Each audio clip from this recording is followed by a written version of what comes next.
Welcome back to the Divine Miracles channel. This young boy has encountered aliens visiting Earth and is now determined to figure out why they came. The answer is going to shock him. In 1979, a man named Carl is heading home from work in Wrangell, Alaska. He is driving his truck when suddenly the truck of his friends in front of him gets lifted into the sky. Their truck falls on his, and he gets out to check up on them. Just then, he spots a UFO flying overhead and makes a run for it. As he is running in the jungle, he notices that the UFO is right above him.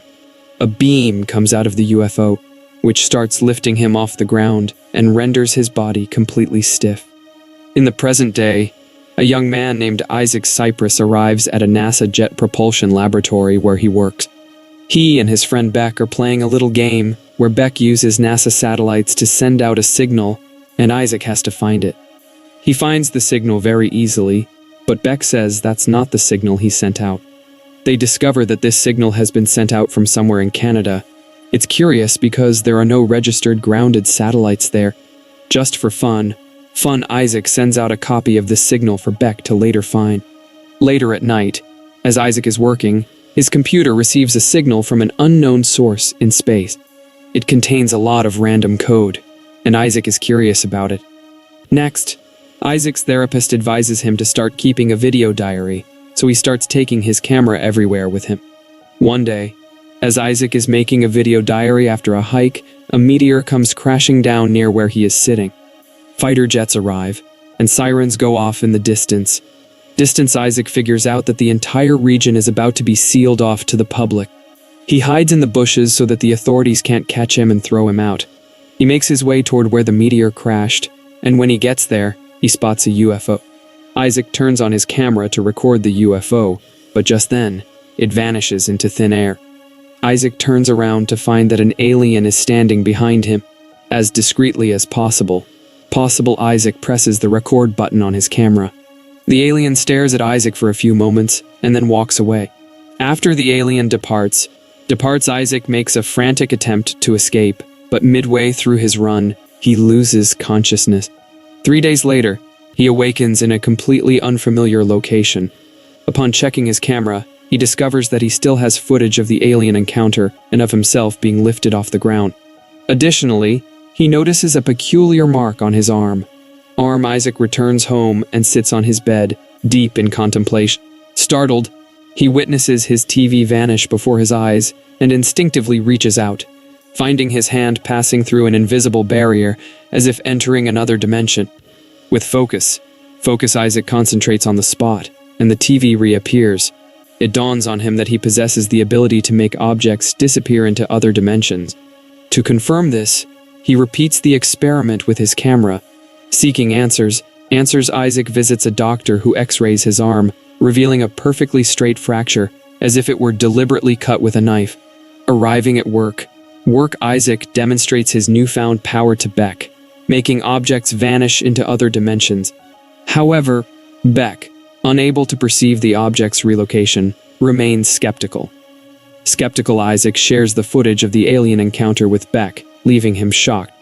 Isaac suggests showing the footage to their other co-worker, but Beck disagrees, believing it to be unwise. Frustrated, Isaac returns home and uploads the footage to an internet platform, titling it Alien Abduction Footage. The following morning, Isaac receives a call from a news anchor interested in covering the video he uploaded. Checking the video, Isaac discovers it has garnered nearly 1 million views overnight. Reading the comments section, he finds mixed opinions, with some believing it to be genuine while others dismiss it as a hoax.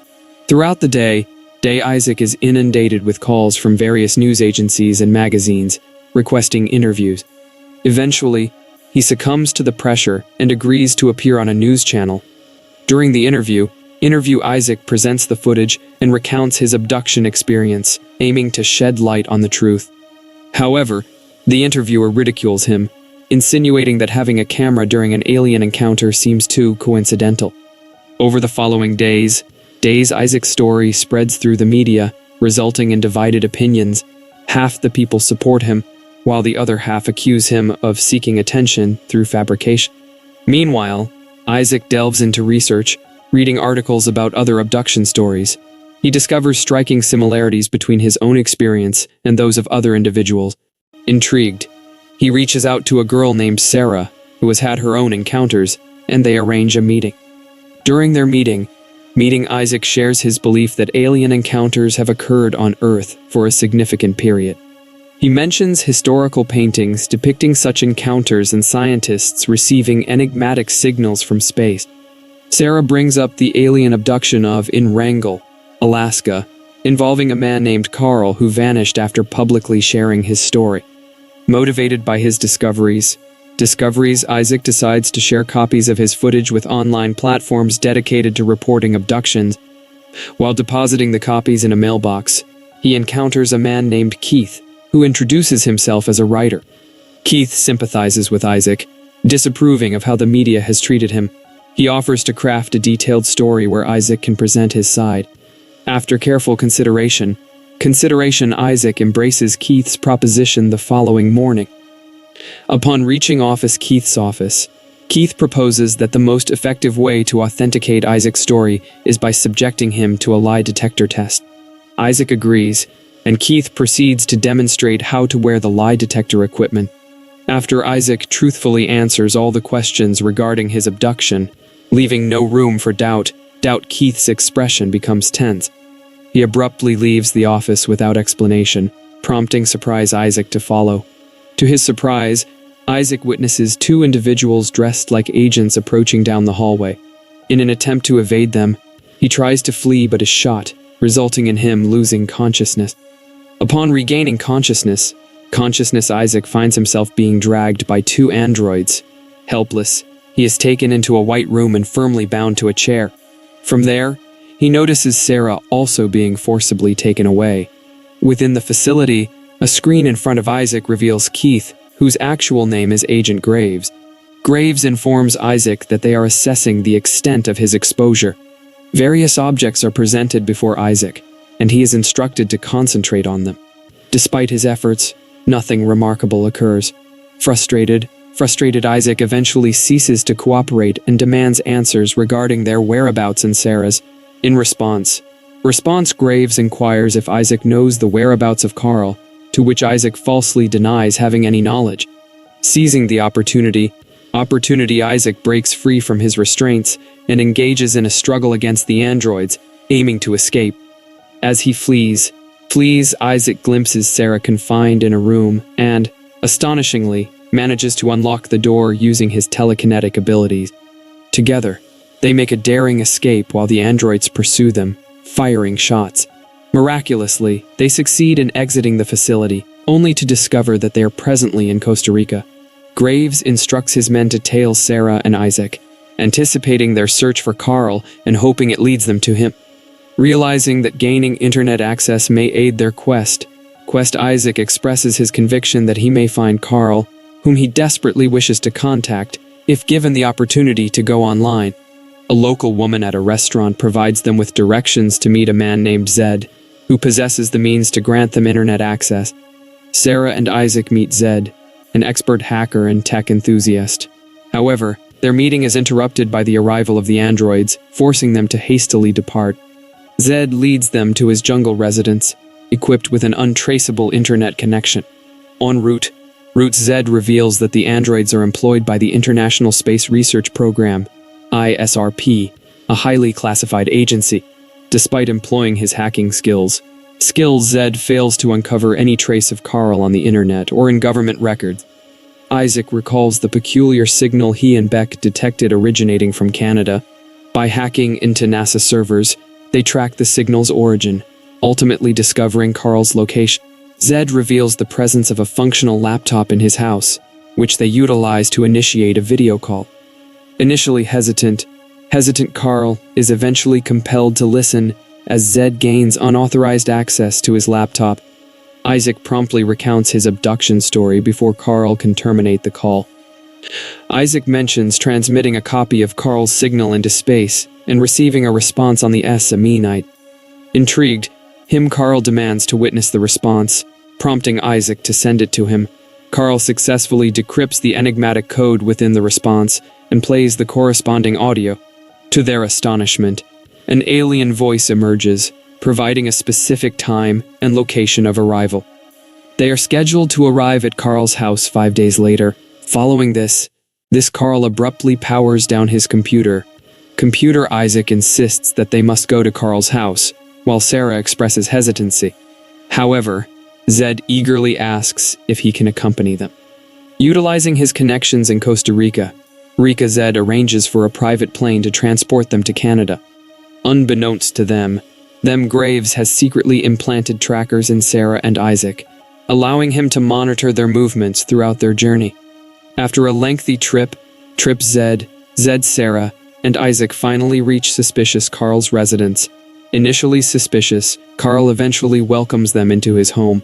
He reveals that he, too, was abducted by the ISRP but managed to escape and go into hiding.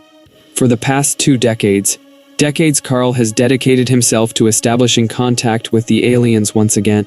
He has tirelessly developed programs capable of translating alien codes into audio, and subsequently translating the audio into English. Hence, when the aliens arrive, he will have a means to communicate with them. During the 2-day wait for the aliens' arrival, Sarah and Isaac spend time together, exploring the surrounding woods and forming a bond. Meanwhile, Zed curiously examines Carl's equipment. On the day designated for the aliens' arrival, Isaac senses the ground shifting. Carl explains that it signifies the proximity of the aliens. Intrigued, Isaac ventures into the woods and successfully locates them. He approaches the aliens and inquires about their intentions. With Carl's translation device activated, they engage in a conversation. The aliens disclose that they have achieved complete mastery over medicine, physics, technology, and all branches of science. However, they now seek something more profound: the origin of the universe. When Isaac questions their interest in studying humans, the aliens respond by stating that humans possess a unique aura that can be measured. They proceed to show puzzled Isaac a vision of Jesus and inquire about his identity. Puzzled, Isaac queries the aliens regarding their fascination with Jesus. In response, the alien suggests that he appears to hold a central role in the origin of the universe, and there seems to be a connection between him and the aura present within humans. Sarah raises concerns about the marks on her and Isaac's arms. In response, the aliens produce a device that cleanly splits her arm, revealing a tracker. The aliens implanted these trackers as part of their records. Furthermore, they inform Isaac that in their realm, believing is seeing, contrary to his world's perspective of seeing is believing. At that moment, Graves and his men arrive outside, demanding Carl's presence. It is revealed that Graves harbors a personal vendetta against Carl because Graves' father was present in the truck that abducted Carl. Graves seeks answers as to why his father was never found, but Carl cannot provide an explanation. In a ruthless act, Graves orders his men to shoot Carl, and Sarah is caught in the crossfire. The aliens urge Isaac to focus and employ his senses. He does so, resulting in the entire house being transported to a different dimension. Isaac successfully brings everyone into this alternate dimension, effectively escaping from Graves and his men. Utilizing their powers, the aliens heal Sarah and Carl. Evading Graves, they all board the alien UFO and escape. 6 months later, Isaac and Sarah have established a new, ordinary life on a distant island, now as a couple. Meanwhile, Zed and Carl have begun their own clandestine technology agency. As a consequence of his unlawful actions at Carl's house, Graves has been dismissed from the ISRP. Isaac continues to regularly document his experiences through video diaries. Thank you for watching. See you in the next updated videos. May God bless you. Amen.